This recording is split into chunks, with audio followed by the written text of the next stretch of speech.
What's up, everybody? Welcome back. We are still in the book of Judges. If you've been reviewing with us, we are now on chapter 9. Now we have just recently went over Gideon. Gideon was the last judge that we went over. And this chapter, we're not going to be going over any judges of Israel. This is actually about Gideon's son, Abimelech. So, without any further ado, let's go ahead and jump into it. As you remember in the last part of chapter 8, Gideon died, but we was introduced to Abimelech. Now Gideon had 70 sons.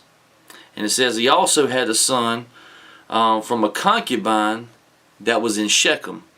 Now his name was Abimelech, which in translation, his name means my father is king. Now Abimelech was he was the son of a concubine, and the rest were from his wife or wives that he had. It says, and it came to pass, and Gideon was dead, the children of Israel turned again and went a whoring after Baal. So as soon as Gideon died, they turned away from God. And it says that they didn't show any kindness to the house of Jerubbaal, the house of Gideon. So they didn't treat the man who saved them, who God used to save them from captivity. They loved him, wanted to make him a king, and he didn't want to be a king, is what he said. That same man, they had no respect for his household after he died. Didn't treat none of his family with respect. So that's where we're at. So, chapter 9. And Abimelech, the son of Jerubbaal, also Gideon, went to Shechem and to his mother's brethren, and communed with them, with all the family of the house of his father, saying, Speak, I pray you, in the ears of all the men of Shechem, whether is better for you, either that all the sons of Jerubbaal, which are 70 persons, reign over you, or that one reign over you. Remember also that I am your bone and your flesh. So, in other words, if you got confused with the Old English speaking, pretty much what he's saying is, you know, Abimelech goes to his uncles that are in Shechem. His uncles are the brothers of his mother, right? So he goes to his uncles in Shechem and goes up and says, "Hey, I'm really the only one out of Gideon's 70 sons that is of your flesh and blood. So if we're the same blood and we're from the same hood, you should get me to be your ruler, get me to be your king." So verse 3, and his mother's brethren spake of him in the ears of all the men of Shechem all these words, and their hearts inclined to follow Abimelech, for they said, He is our brother. And they gave him 70 pieces of silver. 70, remember score is 20, so 70, that's 70 pieces of silver, out of the house of Baalberith, wherewith Abimelech hired vain and light persons, which followed him. So it says it took it out of the house of Baalberith. So apparently that's the like the church or the temple of their god Baal. They took that money and gave it to him. It's like startup money, like as this little rebellion to get you started, like a campaign. Let me get you some starter up money. And I hadn't done the research, but from my understanding, that really wasn't a lot of money anyway. So a lot of money. It says he hired vain and light persons. Other translation says he hired worthless men.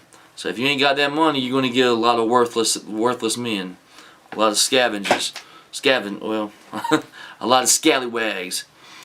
Verse 5, and he went into his father's house at Ophrah, and slew his brethren, the sons of Jerubbaal, being 70 persons upon one stone. Now, that's how power hungry this man was. He went and murdered all of his brothers. And then the amount of them. 70 people. He had them all murdered. And it says, all 70 of his brothers upon one stone was killed. Notwithstanding, yet Jotham, the youngest son of Jerubbaal, was left, for he hid himself. So like 69 people got killed. I don't know, man. It's just sad, man, how power hungry and evil driven he is. He went and murdered all of his family just to make sure that he gets the throne, that he can make sure this succeeds. I don't know, man. That just goes to prove, when you don't keep God central in your life, you'll do some crazy things. So that's the whole important thing, is they all fell away from God. Now, if God was in the center of this man's life, he wouldn't even have been thinking like that. Now it says he killed them all with one stone. I noticed that, and so apparently there was like a stone or a big rock or something like that, and maybe one by one he beheaded them or something like that. It doesn't say how he killed them, but it says they were all killed with one stone. So what I'm imagining is he went and grabbed them, had them all kidnapped, so to speak, and taken and killed them all one by one at the same place on the same stone. Verse 6, and all the men of Shechem gathered together in all the house of Mount Millo, and went and made Abimelech king by the plain of the pillar that was in Shechem. Now I was doing some studying of my own, because I tried to do some in-depth study especially before I try to teach something. But if you turn to Joshua chapter 24, this is the last chapter in Joshua. Now he's in Shechem, and he's got the people there, and he says, chapter 24 in Joshua, verse 21 says, and the people said unto Joshua, nay, but we will serve the Lord. And Joshua said unto the people, you are witnesses against yourselves that you have chosen you the Lord to serve him. And they said, we are witnesses. Now therefore put away, said he, the strange gods which are among you, and incline your heart unto the Lord God of Israel. And the people said unto Joshua, the Lord our God we will serve, and his voice we will obey. So Joshua made a covenant with the people that day, and set them a statute, not a statue, a statute, and an ordinance in Shechem. And by the way, just so we ain't getting lost, what a statute is, in case you didn't know, it's a law or a decree. And an ordinance is an authoritative order. So you can read that, and it says he set them a decree and an authoritative order in Shechem. In verse 26, and Joshua wrote these words in the book of the law of God, and took a great stone and set it up there under an oak that was by the sanctuary of the Lord. And Joshua said unto the people, behold, this stone shall be a witness unto us, for it hath heard all the words of the Lord which he spake unto us. And it shall be therefore a witness unto you, lest you deny your God. So Joshua let the people depart, every man into his inheritance. And then you jump back years later, and that's supposedly the same place, at the same stone, where they're just desecrating that same place where they said they would turn away from their gods and serve the Lord. And that would be a witness there. That was a memorial there, that stone, by that sanctuary. And this is supposedly taking place at the same setting, at the same stone. And I don't know, man. It's just sad. It's just an ironic thing that they're now turned from the Lord, which they promised years ago that they would obey the Lord. Now they has murdered a bunch of men to secure this man on the throne, a king, unto a people that's supposed to be ruled by the Lord. But now they're making a king. Moving on, verse 7. And when they told it to Jotham, he went and stood in the top of Mount Gerizim, and lifted up his voice and cried, and said to them, hearken unto me, you men of Shechem, that God may hearken unto you. The trees went forth on the time to anoint a king over them. And they said unto the olive tree, reign thou over us. So what he's doing, if you can picture Jotham, he's climbing on top of this mountain, and he's yelling out to the people, this multitude of people. He's got their attention. He's telling them a parable. Alright? So he's saying, again, the trees went forth on the time to anoint a king over them. And they said unto the olive tree, reign thou over us. But the olive tree said unto them, should I leave my fatness wherewith by me they honor God and man, and go to be promoted over the trees? And the tree said to the fig tree, come thou and reign over us. But the fig tree said unto them, Should I forsake my sweetness and my good fruit, and go to be promoted over the trees? Then said the trees unto the vine, Come thou and reign over us. And the vine said unto them, Should I leave my wine which cheereth God and man, and go to be promoted over the trees? And then said all the trees, so if you notice, all three of them's being very humble. You know, they don't want to be king and reign over all the rest of the trees. And I know that the vine is not a tree, but still a plant that produces fruit. And so they're all saying, "Oh, I'm needed here. I don't need to be. Well, I serve a purpose already. I don't need to be ruler over everything." They're humble, right? And 14. Then all the trees said unto the bramble, Come thou and reign over us. And bramble is like a thorn bush, a bunch of thorns. And the bramble said unto the trees, In truth, you anoint me king over you. Then come and put your trust in my shadow, or my shade. And you know thorns, you've seen a thorn, but he ain't got no shade. Put your trust in my shadow, and if not, let fire come out of the bramble and devour the cedars of Lebanon. The people, they know just what he's talking about. They know he's talking about Abimelech. You know, nobody else needed to be king or wanted to be king, but this man right here, who's really not worthy to be leader over people, he's just eager to be it. He's eager to be their king.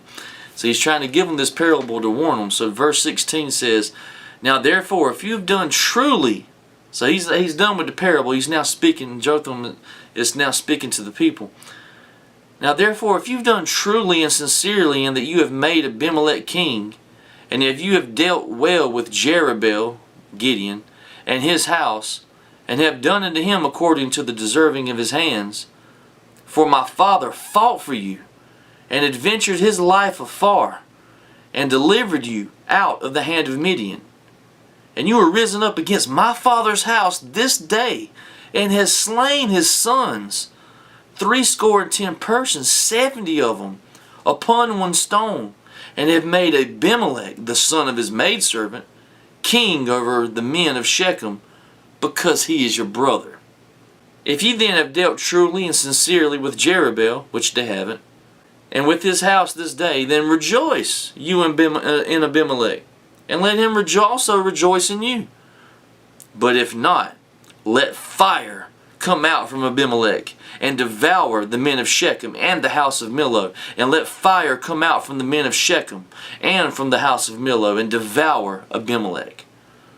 Well, that's a prophecy right there. And as soon as he said that, it says, And Jotham ran away and fled and went to Beer and dwelt there for fear of Abimelech his brother. So he just got through saying that, well, let fire do this if you're wrong.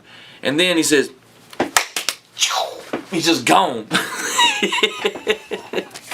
Because I'm assuming there's a lot of people. And he said, let me go and get up out of here. He done what he was supposed to do. He made that little statement, that prophecy for the Lord, and he was out. So verse 22. And when Abimelech had reigned 3 years over Israel. So God has allowed him to reign 3 years over Israel. So as you can see, this Abimelech is Israel's first king. Now it may be an illegitimate reign, but he's still the first king of Israel.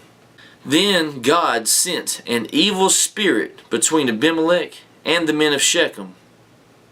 And the men of Shechem dealt treacherously with Abimelech, that the cruelty done to the 70 sons of Jerubbaal might come, and their blood be laid upon Abimelech their brother, which slew them, and upon the men of Shechem, which aided him in the killing of his brethren. And the men of Shechem set liars in wait for him in the top of the mountains. And they robbed all that came along that way by them. And it was told Abimelech. So what they did, if you understand what they're doing, so God allowed an evil spirit to pretty much turn against each other, right? And so you've got people hiding away. When if you can imagine like a group of people, pulling just picture horse and buggies and stuff like that, and the people's, pulling cargo, and you got people scouting up in the woods, just watching from above and waiting to attack and steal everything. That's what they're doing. They're doing an ambush, and they're interrupting the trade route for Abimelech. So they're trying to cut off his financial supply. That's essentially what they're doing. So they're interrupting the trade route of Abimelech, trying to cut off his financial supply. They're trying to kill him in other ways. They're trying to bring him down, slowly but surely. In verse 26, and Gaal, the son of Ebed, came with his brethren and went over to Shechem, and the men of Shechem put their confidence in him. So now we got a new man in the mix. They're starting to turn towards him because they don't like Abimelech. They're going to start putting their trust in this other guy in hopes that he can come up and tear Abimelech down. And they went out into the fields and gathered their vineyards and trode the grapes and made merry and went to the house of their God and did eat and drink and cursed Abimelech. So this new guy, Gaal, and all his men and all the people that's supporting him, they're getting drunk right now. You know, they said they made merry. They're out here, they're getting drunk. So trying to explain the setting of what's about to happen. So they're having a good old time. They're partying, they're getting drunk. And then verse 28, and Gaal the son of Ebed said, who is Abimelech, and who is Shechem, that we should serve him? Is not he the son of Jerubbaal, and Zebul his officer? Now keep that in mind, Zebul his officer. Serve the men of Hamor, the father of Shechem, for why should we serve him? And would to God this people were under my hand, then would I remove Abimelech. I kind of got the point, but if you look in the New King James Version, verse 29 says, if only this people were under my authority, then I would remove Abimelech. So he's saying, I mean, if I was, this people was under my authority, if God put them under my authority, I'd remove Abimelech. And he said to Abimelech, increase thine army and come out. So he's just drunk. He's drunk and he's got a lot of courage right now. You know what I mean? He's drunk. He's got a lot of courage, and he's just getting carried away right now. So if you can imagine, he's getting drunk. He's getting carried. If I ruled this place, I'd have things done this way. There wouldn't be nobody be able to stop me. Why should I serve him? Who is he? You know what? Tell Abimelech, come on out here. Come on out here and give up right now. You know what I mean? That's pretty much what he's saying. I got something for you. Bring all your men and meet all my men and we'll get busy. You know what I mean? You know how drunk people do. So verse 30. And when Zebul, the ruler of the city, heard the words of Gaal, remember he already mentioned him in Zebul, his officer. And when Zebul, the ruler of the city, heard the words of Gaal the son of Ebed, his anger was kindled, as well as anybody's would. And he sent messengers unto Abimelech privily, saying, behold, Gaal the son of Ebed and his brethren be come to Shechem, and behold, they fortify the city against thee. Now, if you don't know what fortify means to strengthen by military defenses. It also means to give physical, mental, or moral strength, to encourage. So he said, hey man, he's trying to turn the city against you. He's trying to encourage them, build them up, get them hyped to turn against you. So you need to come check this out. So he's sending that message and getting it to them. Now therefore up by night, thou and the people that is with thee, and lie in wait in the field. So go hide in the field. And it shall be that in the morning, as soon as the sun is up, that thou shalt rise early, and set upon the city, and behold, when he and the people that is with him come out against thee, then mayest thou do to them as thou shalt find occasion. So he's saying, go out and lie wait in the field until the morning. Whenever they come out, you know what I mean? They're going to be drunk. They're going to be hungover. They ain't going to be expecting nothing. And you just jump out and attack. You do however you seem fit. So that's what he's telling them. So verse 34, and Abimelech rose up, and all the people that were with him by night, and they laid wait against Shechem in 4 companies. And Gaal the son of Ebed went out and stood in the entering gate of the city. And Abimelech rose up, and the people that were with him from lying in wait. So, check this out. And when Gal, or Gael, I don't know how I've been pronouncing, I'm sure I'm pronouncing it wrong either way. And when Gael saw the people, he said to Zebul. Now Zebul's the one that heard him, that sent the message privately to Abimelech. So he don't know anything. So he said to Zebul, "Behold, there come people down from the top of the mountains." And Zebul said, "Thou seest the shadow of mountains as if they were men." He's like, man, you seeing things. That ain't people. He knows that's people. But he said, man, your mind's playing tricks on you. That's so far away. That's just the mountains, man. So verse 37, and Gael spake again and said, "See, there come people down by the middle of the land, and another company come along by the plain of Meonium." Then said Zebul unto him, "Where is now thy mouth, and wherewith thou saidest? Who is Abimelech, that we should serve him? Is not this the people that thou hast despised? Go out, I pray now, and fight with them." So Zebul was like, he finally had enough. He said, hey, where's all this tough talk you was just doing last night? Where was all that? Come on, tough guy. All this crap you was talking about last night, go ahead and handle your business like you was telling everybody and shouting out last night. Go ahead and handle your business. So, 39, and Gael went out before the men of Shechem and fought with Abimelech. And Abimelech chased him, and he fled before him, and many were overthrown and wounded, even unto the entering of the gate. And Abimelech dwelt in Arumah, and Zebul thrust out Gael and his brethren, that they should not dwell in Shechem. And it came to pass on the morrow, so in the morning, that the people went out into the field, and they told Abimelech. And he took the people and divided them into 3 companies, and laid wait in the field, and looked, and behold, the people were come forth out of the city. And he rose up against them, and smote them. And Abimelech and the company that was with them rushed forward, and stood in the entering of the gate of the city. And the 2 other companies ran upon all the people that were in the fields, and slew them. So he's killing them all. And Abimelech fought against the city all that day, and he took the city, and slew the people that was therein, and beat down the city, and sowed it with salt. Apparently that was a thing that they did.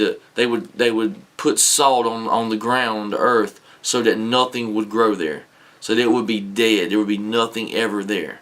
So that was pretty much a domination that they took out that city.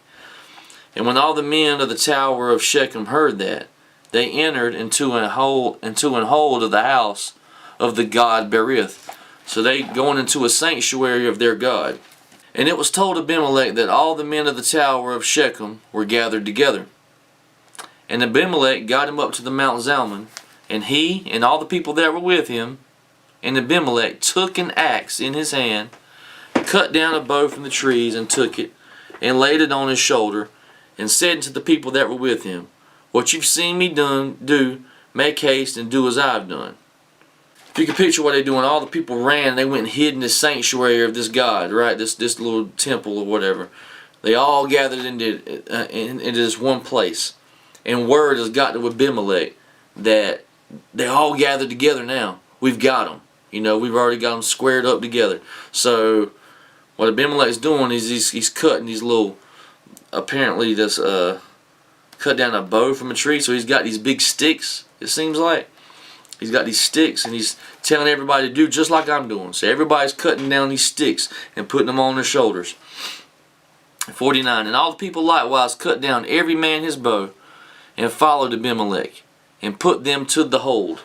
The hold is the place that they're hidden right now. The sanctuary, just the house of this god that they're serving, Baal. So they're all putting them to the hold, and set the hold on fire upon them, so that all the men of the tower of Shechem died also. About 1,000 men and women, they all died. This man is ruthless, man. He's taking everybody out. So the last part of this chapter. Then went Abimelech to Thebez, and encamped against Thebez, and took it. But there was a strong tower within the city, and thither fled all the men and women, and all they of the city, and shut it to them, and got them up to the top of the tower. there's a group of people, and they run and they go into this tower and they shutting it off from the rest of the Abimelech and all them. So they're hiding out, kind of like the last people. So they got into the top of this tower. 52. And Abimelech came into the tower and fought against it, and went hard into the door of the tower to burn it with fire. So he's trying to do the same thing to them. I got them cornered. I'm about to burn it down and kill them. And a certain woman cast a piece of millstone. Now, millstone, I didn't know what necessarily a millstone was, but I know it's a stone, apparently. The millstone says either of two round flat stones used for grinding grain. And a certain woman cast a piece of millstone upon Abimelech's head, and all to break his skull. So you can imagine this woman, just a regular woman, it seems like. She's at the top of this tower. She sees Abimelech. She gets this stone. I don't know how big this stone is. I mean, depending on how high the tower is, you don't have to have nothing real big for gravity to come down and that drop and hurt you. I mean, you could kill someone with the slightest object, from depending on the height. But this woman threw over a stone and broke his skull. Then he called hastily unto the young man, his armbearer, and said unto him, "Oh, draw thy sword and slay me, that men say not of me, a woman slew him." And his young man thrust him, and he died. So, all this man's concerned about on his deathbed is, "Oh man, you be the last one to kill me, because God, man, I don't want nobody spreading a rumor that a woman killed me. I don't want it to taint my legacy. Please don't let them know that a woman killed me." And when the men of Israel saw that Abimelech was dead, they departed, every man into his place. So they're like, can't you just imagine this? I don't know, it seems like a comedy to me, but can't you just imagine this group he's been leading? They're all been loyally following him down to the end, and they're fighting this big battle. They've already killed this other town. They just took over this city. They're fighting some of the last people. And right whenever they seen their leader dead, they got their son, they fighting someone, and they're like, they just drop their swords and walk away. Let's go home. Some army, man, loyal to the death. Thus God rendered the wickedness of Abimelech, which he did unto his father, in slaying his 70 brethren. I just noticed something. As many times as I've read this in the King James Version, why didn't they say 70 the whole time? They have 70. They say that a lot. So they normally would say 70. But they say it right here in verse 56. Why didn't they say, which he did to his father in slaying his 70 brethren? But now it says right there, slaying his 70 brethren. Anyway, that's just the first time I noticed that while I'm recording this video. And all the evil of the men of Shechem did God render upon their heads, and upon them came the curse of Jotham, the son of Jerubbaal.